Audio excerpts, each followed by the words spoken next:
لا حول ولا قوة إلا بالله العلي العظيم أعوذ بالله من الشيطان اللعين الرجيم بسم الله الرحمن الرحيم الحمد لله رب العالمين وصلى الله على أفضل الأنبياء وسيد المرسلين خاتم النبيين مولانا أبي القاسم محمد اللهم صل وعلى آله الطيبين الطاهرين المعصومين لا سيما بقية الله في الأراضين ولعنة الله على أعدائهم وغاصبين حقوقهم من يومنا هذا إلى قيام يوم الدين.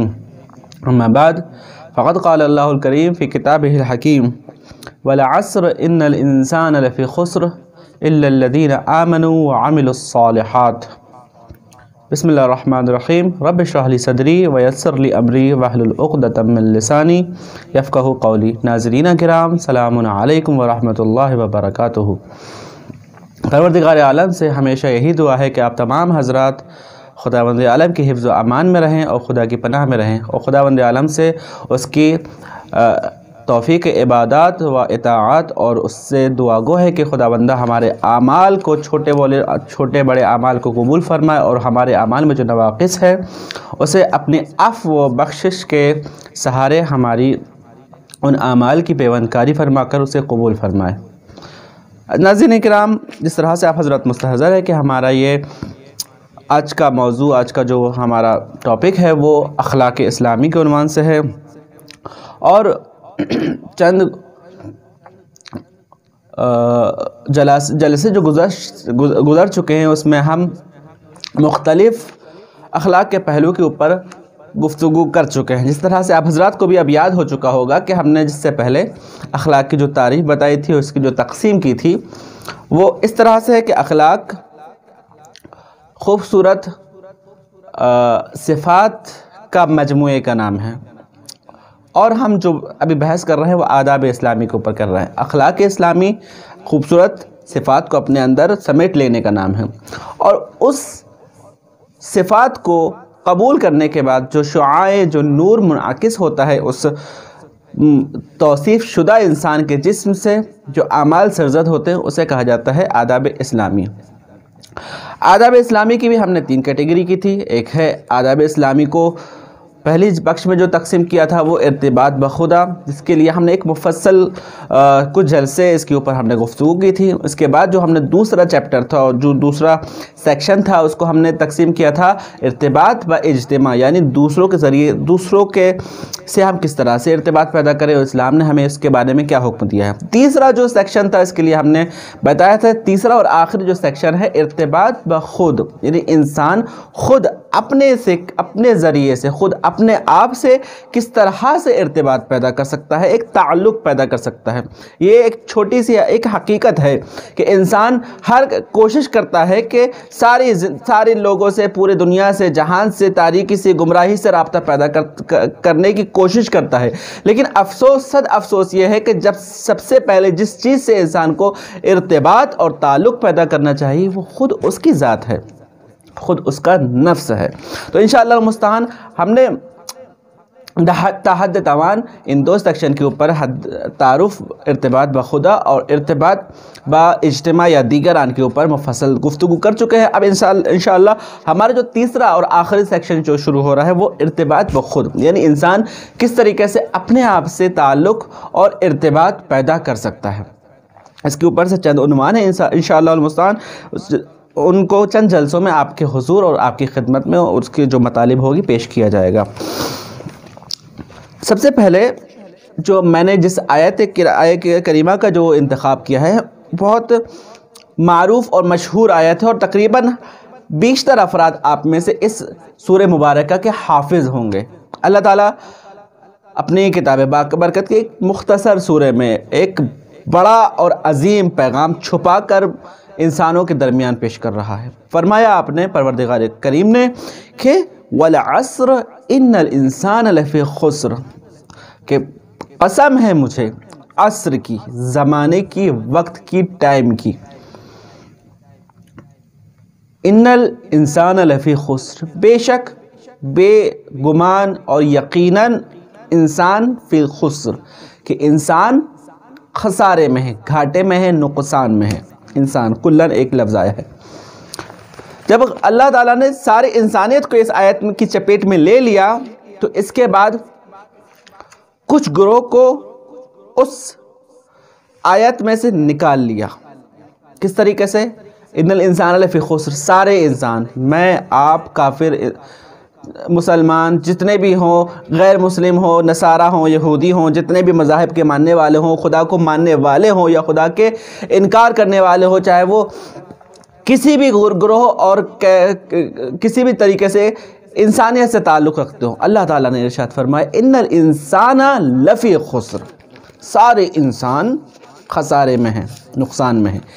اب کچھ گروہ کو اللہ تعالیٰ نکال رہا ہے، الا الذین آمنوا، لیکن وہ لوگ جو ایمان لے کر آئے، وعملوا الصالحات، اور نیک کام انجام دیا، وتواصوا بالحق، اور حق کی وصیت کرتے ہیں، وتواصوا بالصبر، اور صبر کی تلقین کرتے ہیں.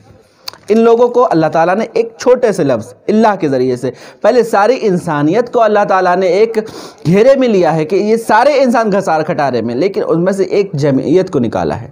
جمعیت کو نکالنے کے بعد ارشاد فرمایا یہاں یہ لوگ ان انسانوں سے جدا ہیں. ان کی شرائط کیا ہیں، ان کی صفات کیا ہے، ان کی نشانی کیا ہے، کس طریقے سے ان کو پہچانا جائے؟ کہا پہلی شرط ہے الا الذین آمنوا، لیکن پہلی شرط وہ ہے ایسا گروہ جو ایمان لے کر آیا ہو. سب سے پہلی اور سب سے بڑی خداوند عالم کی نعمت ہے جو انسانوں کے اوپر اس نے نازل کی ہے، الذین آمنوا، کہ اس نے ہمیں ایمان کی نعمت سے نوازا ہے.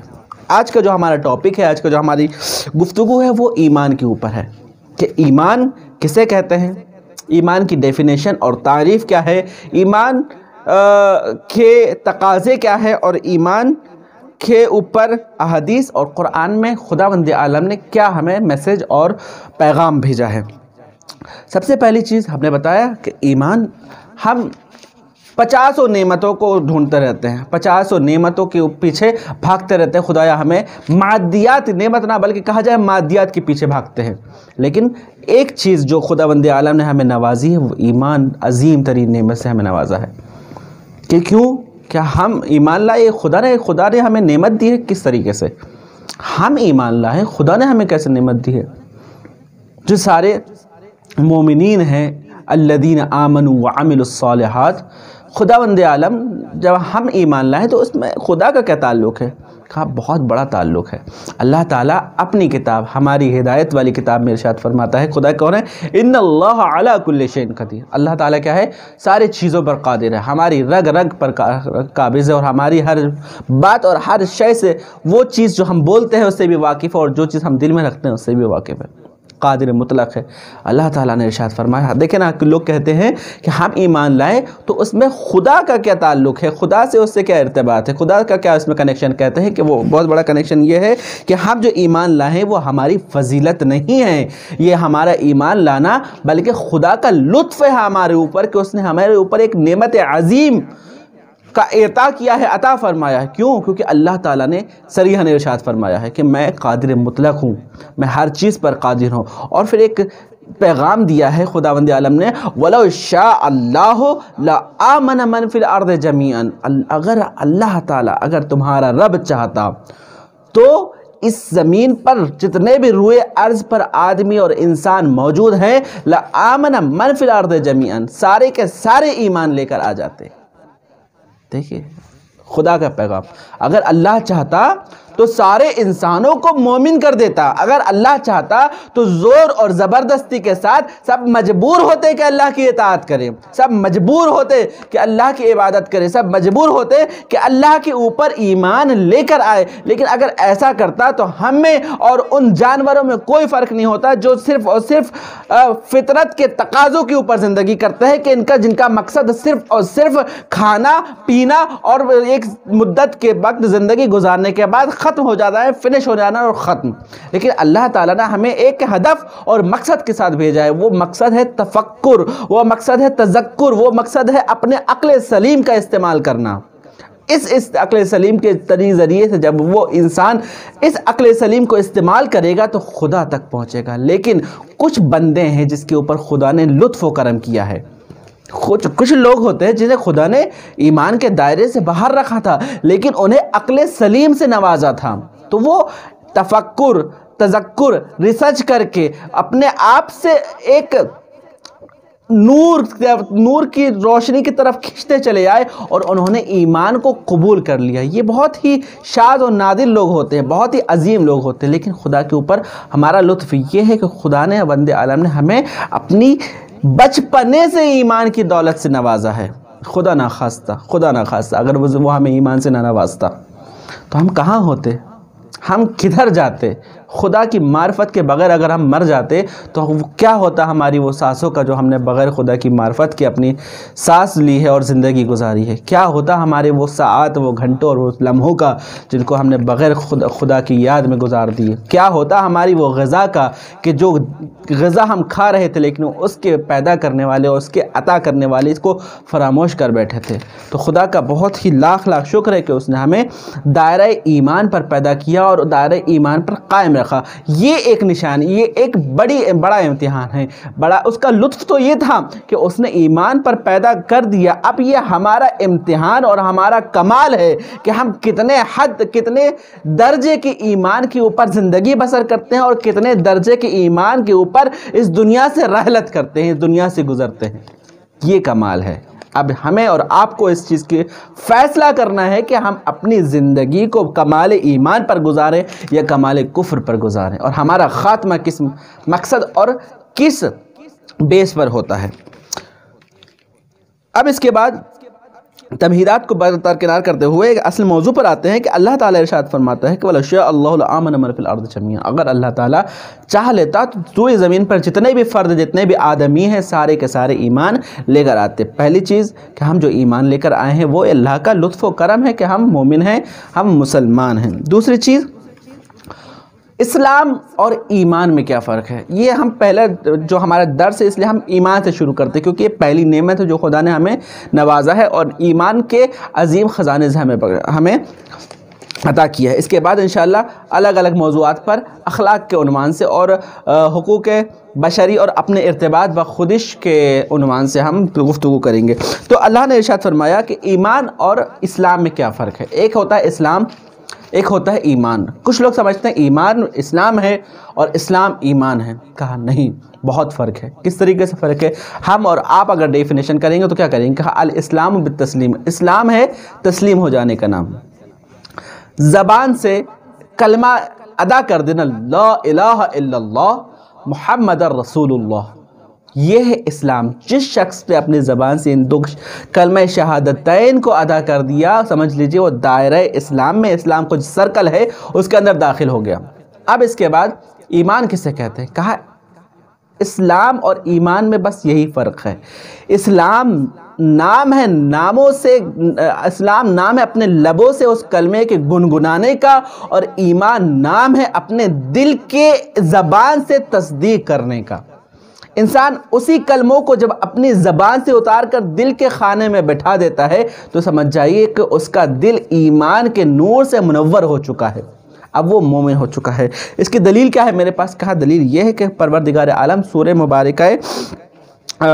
مبارکہ احزاب میں ارشاد فرماتا ہے کہ سورہ مبارکہ حجرات میں ارشاد فرماتا ہے کہ بسم اللہ الرحمن الرحیم، قالت الاعراب آمنا، اے رسول، اے اللہ کے حبیب، اے میرے حبیب، قالت الاعراب، یہ جو بدو، یہ جو جاہل بدو عرب ہیں کہتے ہیں، قالت الاعراب، یہ عرب اور بدو ہیں جو یہ کہتے ہیں آمنا، ہم اے محمد ہم ایمان لے کر آئے۔ کیونکہ آپ کو پتا ہوگا، یہ ایک چھوٹا سا ایک خاکہ آپ کے سامنے پیش کر دوں، جب فتح مکہ ہوئی تھی، جب رسول اللہ نے مکہ کی فتح کو ربیع کریم کے دست مبارک پر لا کر سجا دیا تھا، تو اس کے بعد جو کفار قریش تھے، مکہ کے جو بڑے کافرین تھے، جن کا دبدبہ ہوا کرتا تھا، جن کا ایک دھاک چلتی تھی مکہ میں، تو وہ کافرین کہتے تھے کہ ہم محمد کو گھسنا ہی نہیں دیکھیں گے، داخل ہی نہیں ہونے دیں گے مکہ کے اندر۔ لیکن جب وہ مکہ کے اندر داخل ہو، رسول اللہ مکہ کے اندر داخل ہو گئے اور مکہ فتح ہو گیا، تب یہ تھر تھرانے لگے کہ اب ہمارا حشر کیا ہوگا؟ ہم نے تو بڑی اذیتیں دی محمد کو، ہم نے تو صلی اللہ علیہ وآلہ وسلم، اب ہمارا کیا حال ہوگا؟ تو انہوں نے اسلام سے انہوں نے اس ڈر سے بچنے کے لیے صرف اپنی زبان اور اپنے لب سے کہا تھا لا الہ الا اللہ محمد رسول اللہ، صرف اس چیز سے بچنے کے لیے کہ وہ ایک حکومت اسلامی میں رہ سکے اور ان کے اوپر حد جاری نہ ہو سکے، تو ایک ڈر کے مارے جو اسلام قبول کیا تھا۔ انہی کے بارے میں اللہ ارشاد فرماتا ہے قالت الاعراب آمنا، کہ اعرابی کہتے ہیں ہم ایمان لے کر آئے، ہم تو ایمان لے کر آئے ہیں۔ تو اللہ تعالیٰ نے ارشاد فرمایا قالت الاعراب آمنا قل لن تؤمنوا، اے میرے حبیب ان سے کہہ دو، ان سے فرما دیجئے لن تؤمنوا، تم ایمان لے کر نہیں آئے ہو، تم مومن نہیں ہوئے ہو۔ کہا کہ ہم نے تو لا الہ الا اللہ محمد رسول اللہ کا کلمہ پڑھا ہے، ہم نے اللہ کو تسلیم کیا ہے، ہم نے یا رسول اللہ آپ کو میسنجر آف گاڈ مانا ہے، اللہ کا رسول جانا ہے، تو ہم کیوں نہ مومن ہوئے؟ کہا نہ، مومن کی ڈیفینیشن الگ ہے، اسلام کی ڈیفینیشن الگ ہے، مسلمان کی ڈیفینیشن الگ ہے۔ کیوں؟ کہا کہ قالت الاعراب آمنا قل لم تؤمنوا، ان سے کہتے آپ ایمان نہیں لائے، تو پھر کیا کیا؟ بل قولوا اسلمنا، بلکہ یہ کہو کہ ہم نے اسلام قبول کیا ہے، ہم نے اسلام قبول کیا ہے۔ وَلَمَّا يَدْخُلِ الْإِيمَانُ فِي قُلُوبِكُمْ، ابھی حال یہ ہے کہ ابھی تو ایمان تمہارے دلوں کے اندر داخل ہی نہیں ہوا ہے۔ وَلَمَّا يَدْخُلِ الْإِيمَانُ فِي قُلُوبِكُمْ، پتہ چلا کہ ایمان قلوب اور دلوں کی گہرائیوں میں چھپے ہوئے خزانے نور کا نام ہے۔ جب انسان ایمان کے خزانے کو اپنے دل میں چھپا لیتا ہے اور اسے پروان چڑھا کر نور کی دیواروں میں چھپا دیتا ہے، اور وہی اس کے اثرات جب اس کے زبان سے صادر ہوتے ہیں، جب اس کے بعد جب اس کی زبان کہتی ہے لا الہ الا اللہ محمد رسول اللہ علی ولی اللہ خلیفۃ بلا فصل، اس کے بعد وہ بندہ مومن اسلام کی سے اور بالا تر ہو کر ایک ایمان کی سیڑھی پر چڑھ جاتا ہے، اور وہ اب مسلمان سے اور بالا تر اسے ایک سرٹیفکیٹ دیا جاتا ہے جسے کہا جاتا ہے مومن، اور وہ ایمان کی بالا ترین کیفیت۔ اب اس کی کچھ درجات ہیں، ایمان کے اوپر وہ داخل ہو جاتا ہے لیکن اس کے درجات ہیں کہ انسان کتنے درجے کے ایمان کے اوپر۔ تو یہ ایک نعمت عظمیٰ ہے ہمارے لیے، بس ہمیں کوشش کرنا ہے کہ اللہ تعالیٰ نے جو یہ ہمیں بڑے ہی آسانی سے بغیر مشقت کے جو اتنے عظیم دولت سے نوازا ہے، ہمیں اسے رائگان نہ جانے دیں، ہمیں رائگان نہ ہونے دیں، اسے خراب نہ ہونے دیں، ہم اسے اپنے آپ میں بچا کے رکھیں اور اسے پروان چڑھائیں اور دن رات اسے بہتر سے بہتر بنانے کی کوشش کریں۔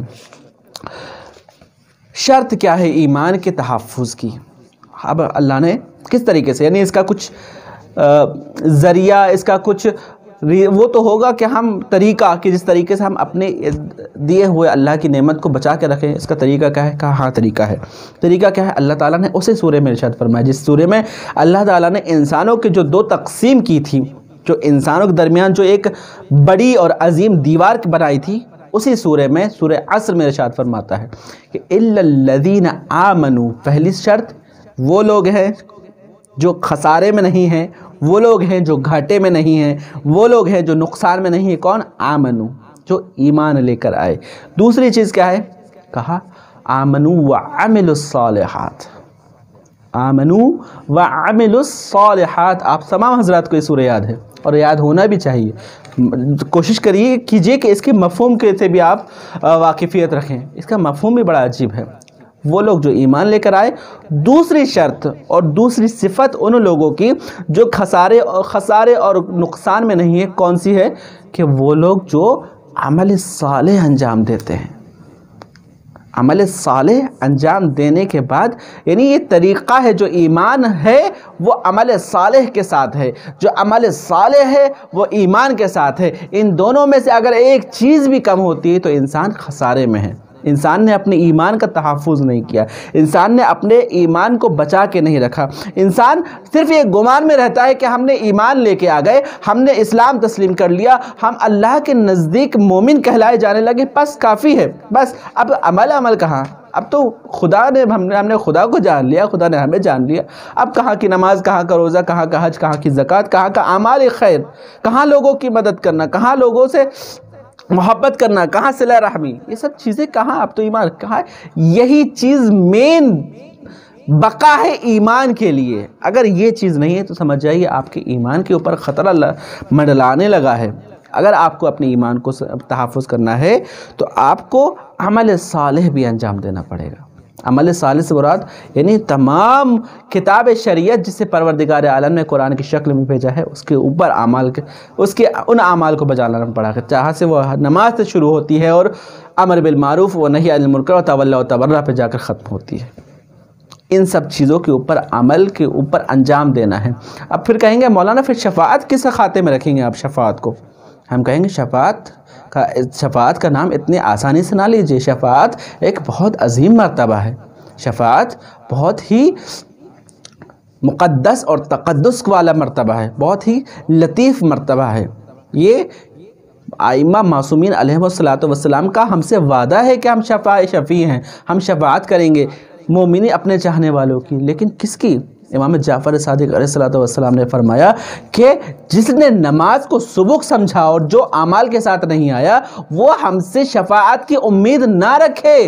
کہا مولا پھر ہم جب گناہ ہی نہیں ہوگا تو جب ہم اعمال کریں گے تو آپ شفاعت کسی کریں گے؟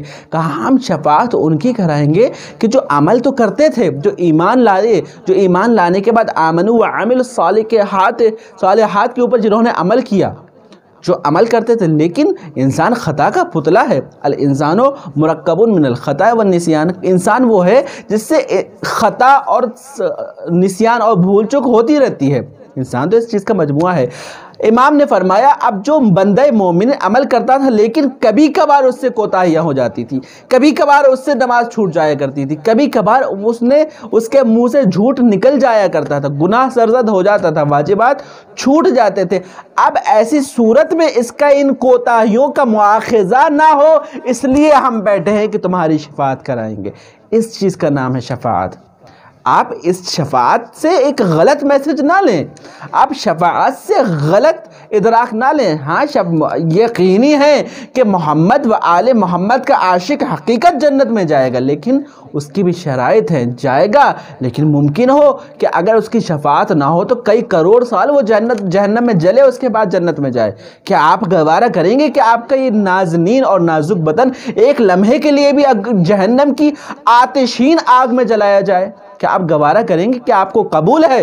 کہا بالکل نہیں۔ اگر نہیں قبول ہے تو بس آج سے ہی ریڈی ہو جائیے، آج سے ہی تیاری کیجئے کہ آپ کو آمنوا وعملوا الصالحات کی آیت میں داخل ہونا ہے۔ صرف ایمان کے اوپر اور شفاعت کے اوپر توقف نہیں کرنا، کیونکہ شفاعت انہی کا ہے، انہی کے لیے ہے جو ایمان کے ساتھ اعمال کو بھی انجام دیتے ہیں۔ کیوں؟ اور اس کی ایک اور حدیث نص اور اس کی تفسیر کرتی ہے، اس کی تائید کرتی ہے۔ کون سی حدیث؟ ہمارے آپ کے مولا و آقا ارواحنا لہ الفدا، ہماری جانیں آپ پر قربان ہو جائیں، مولا حیدر کران امیر المومنین علی ابن ابی طالب علیہ السلام ارشاد فرماتے ہیں۔ کیا ارشاد فرماتے ہیں؟ مولا نے ارشاد فرمایا، دو جملوں کا سینٹنس لیکن بڑا عجیب بھی ہے اور بڑا عظیم بھی ہے۔ کیا فرمایا؟ امام نے فرمایا لا يقبل الایمان بلا عمل ولا العمل بلا ایمان۔ ایک حد فاصل کھینچ دیا ہے مولا امیر المومنین علیہ السلام نے۔ کیا فرمایا؟ کہ لا يقبل الایمان بلا عمل، جو کہتے ہیں نا ہم ایمان لے کر آئے ہیں، عمل کی ضرورت نہیں ہے، یا پھر وہ جو ایمان نہیں لائے لیکن کہتے ہیں ہم ہمیشہ کار خیر کرتے ہیں، کار خیر کرتے ہیں اس کے لیے جنت پکی ہے۔ بھائی کئی لوگ دیکھا جاتا ہے کہ بہت نیک انسان ہے، بہت اچھا انسان ہے، لوگوں کی مدد کرتا ہے، اس کے لیے تو جنت پکی ہے بھلے ایمان نہ لے کے آئے۔ امام نے فرمایا نہ، غلط فہمی میں نہ پڑیے گا، مولا نے فرمایا لا يقبل الایمان بلا عمل ولا الایمان بلا عمل ولا عمل بلا ایمان، کہ اللہ قبول نہیں کرتا کیا؟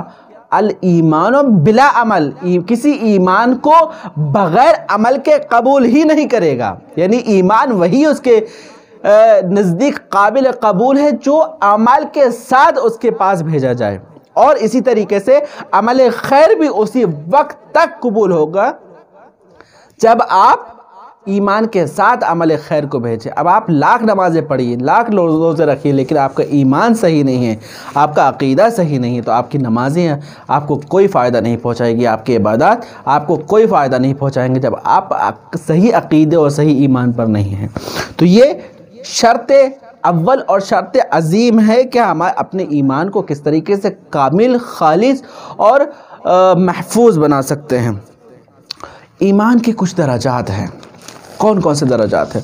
کہا جاتا ہے کہ ایمان کے مولا امیر المومنین سے روایت ہے کہ ایمان کے 10 درجے ہیں، جس میں سے آپ کے جو مخصوص اصحاب گرامی تھے ان میں سب سے پہلا نام جس کا ہے وہ جو سب سے بالا ترین اور 10ویں درجے پر فائز تھے وہ جناب سلمان فارسی تھے.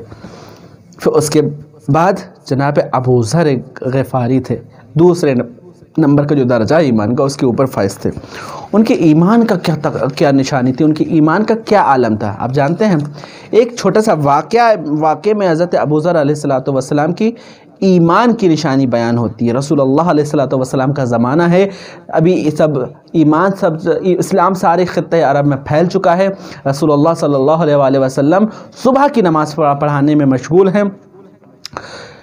ایک مرتبہ جناب ابو ذر غفاری ہیں گئے اپنے جانوروں کے بھیڑوں کے ریڑوں کو جا کر جنگلوں میں چرایا کرتے تھے. ایک مرتبہ نماز کا وقت ہوا، ظہر کا وقت ہوا، نماز پڑھنے میں مشغول ہو جاتے ہیں. اب جب اکیلے انسان ہیں اور جنگل ہے، بیابان ہے، وہاں پر جانور بھی ہوتے ہیں، یہاں پر نماز پڑھ رہے ہیں وہ مومن کامل جو اللہ پر جس کا 9واں درجہ ہو، اس کی نماز کا کیا عالم ہوگا. جب وہ نماز شروع کی تو اس کے آگے صرف خدا تھا اور کچھ نہیں تھا. جب اس نے اپنی جبین مقدس کو زمین پر رکھا، جس کے سامنے جھکنا اس کی تکبر کی گواہی دینا ہے، اس کی کبریائی کی گواہی دینا ہے، تو جب اس نے جیسے ہی اپنی جبین کو زمین پہ ٹکایا تھا وہاں پر اس کے ریوڑ پر بھیڑیے نے حملہ کر دیا.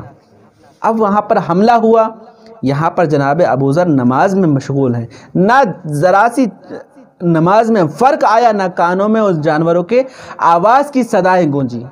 جب نماز میں مشغول تھے تو کیا دیکھتے ہیں، جب نماز کامل ہو گئی، نماز پوری ہو گئی تو کیا دیکھا کہ ان کے جو بھیڑ کا ریوڑ ہے اس کے چاروں طرف بھیڑیوں کا ریوڑ کھڑا ہوا ہے. بھیڑیوں نے آپ کے بھیڑ کے اوپر حملہ کیا تھا، لیکن غور کیا، جب گنا شمار کیا تو کیا دیکھا کہ ساری کی ساری بھیڑیں سلامت ہیں، ساری کی ساری بھیڑ محفوظ ہیں.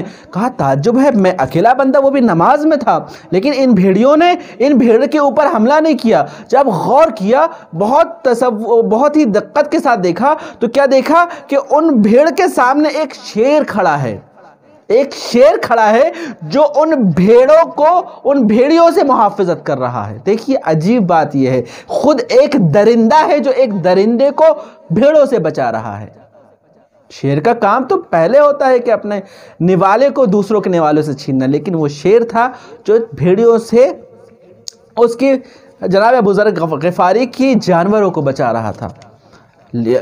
آپ یہ ماجرا دیکھ ہی رہے تھے کہ یگانک وہ شیر خدا کی قدرت سے با کلام ہوتا ہے، اور کلام کرنے کے بعد کہتا ہے اے ابو ذر غفاری، میں جانتا ہوں کہ آپ کے دل میں زیارت رسول کی تمنا بھی بہت جوش مار رہی، تمتما رہی ہے. میں چاہتا ہوں کہ آپ جلد از جلد جائیں اور رسول اللہ کی زیارت کریں اور واپس تشریف لائیں، تب تک میں آپ کی ان بھیڑوں کی حفاظت کرتا رہوں گا. جناب ابو ذر غفاری کھڑے ہوتے ہیں، کھڑے ہونے کے بعد فوراً خدمت رسول اللہ صلی اللہ علیہ وسلم پر تشریف لاتے ہیں.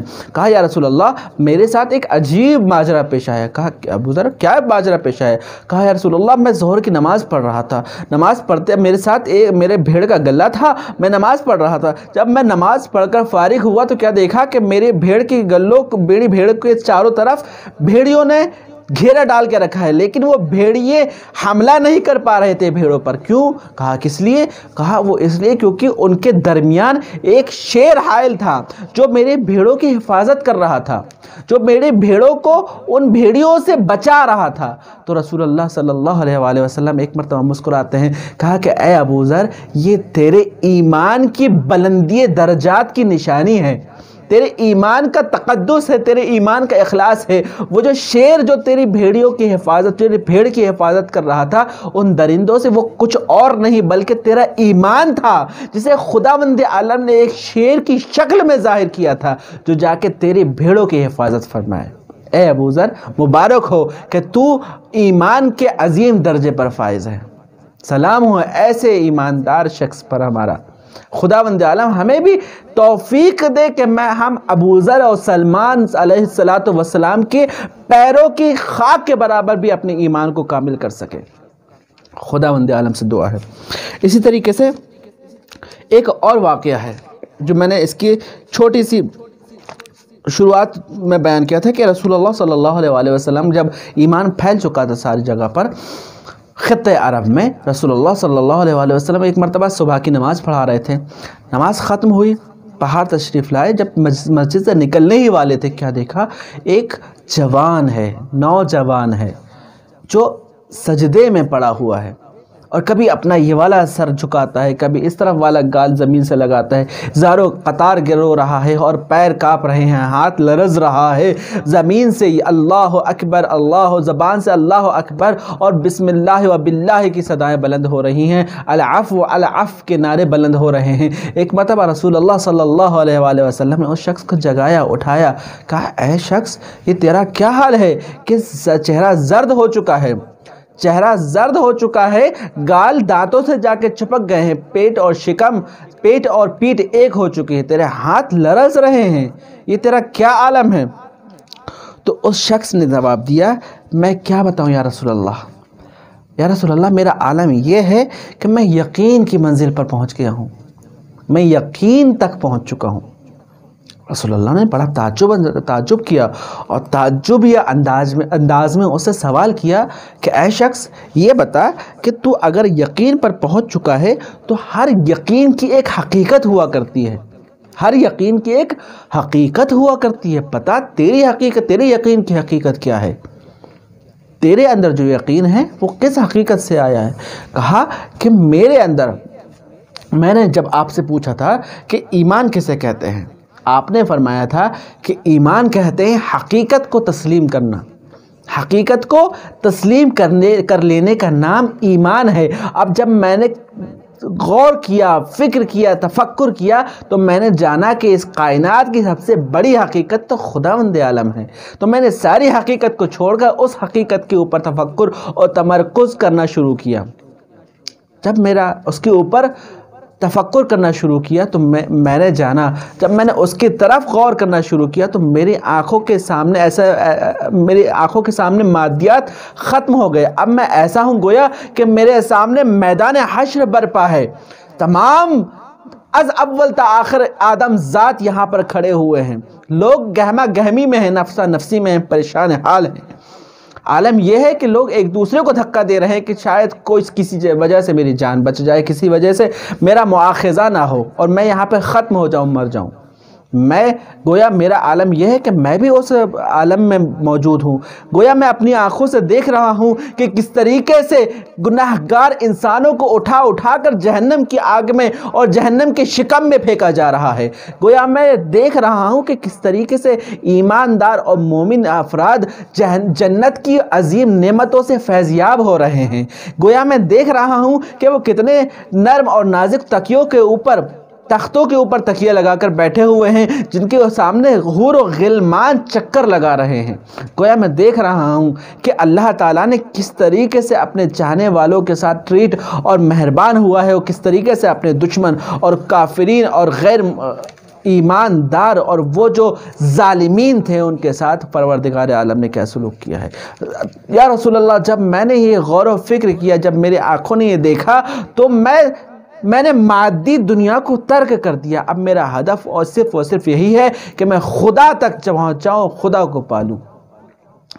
یا رسول اللہ، اب میں آپ سے ایک ہی دعا چاہتا ہوں۔ یا رسول اللہ نے ارشاد فرمایا، حقیقت تو اگر اس حالت میں مرتا ہے تو یقیناً تو کامیابی کی اور سکسیس فل زندگی جی کر اس دنیا سے جائے گا۔ کہا یا رسول اللہ، آپ سے ایک التماس ہے۔ کہا کیا ہے؟ کہا رسول اللہ، میرا زندگی تو انشاءاللہ بہتری پر ہوگی، میں چاہتا ہوں کہ میرا خاتمہ بھی بہتری پر ہو۔ کہا کہ کیا دعا کرنا چاہتا ہے؟ کہا دعا کیجئے کہ میں شہید کی موت مروں، میری موت بھی شہید کی موت ہو۔ کہا میں دعا کرتا ہوں کہ خدا تجھے شہادت کی منزل اور شہادت کی عظمت عطا فرمائے۔ تو حقیقت یہی ہوتا ہے، ایک جنگ میں کچھ لوگوں کے شہید ہونے کے بعد 10واں جو شہید ہوتا ہے وہ یہی شہید ہوتا ہے۔ یہ ایمان کی کیفیت ہے، یہ ایمان کی ڈیفینیشن ہے، یہ ایمان کی تعریف ہے، اور یہ ایمان کا عمل ہے، یہ ایمان کا اثر ہے جو عمل کے ساتھ رنگ دکھانا شروع کرتا ہے، جو انسان کو اس کے خالق سے ملا دیتا ہے، جو مخلوق کو خالق سے ملا دیتا ہے، جو عبد کو معبود سے ملا دیتا ہے، جو انسان اور بندے، جو انسان اور خدا کے درمیان جو حائل دیوار ہے اسے گرا دیتا ہے۔ پروردگار عالم سے دعا ہے کہ ہمیں ایمان کے روشن جو درجے ہیں اسے عطا فرما۔ پروردگار عالم ہمیں جو ایمان والی نعمت تو نے عطا فرمائی ہے، ہمیں توفیق دے کہ ہم اس کی حفاظت کریں اور عمل کے ساتھ، ایمان کے ساتھ تیری بارگاہ میں تشریف لائیں۔ خدایا ہماری مغفرت فرمانا، ہمارے مردگان کی مغفرت فرمانا، الہی ہمیں جو بیماری انہیں شفا و صحت عطا فرمانا۔ تیری حجت آخر امام زمانہ کا ظہور جلد از جلد فرما اور ان کے اعوان و انصار میں ہمارا شمار فرما۔ والسلام علیکم ورحمۃ اللہ وبرکاتہ۔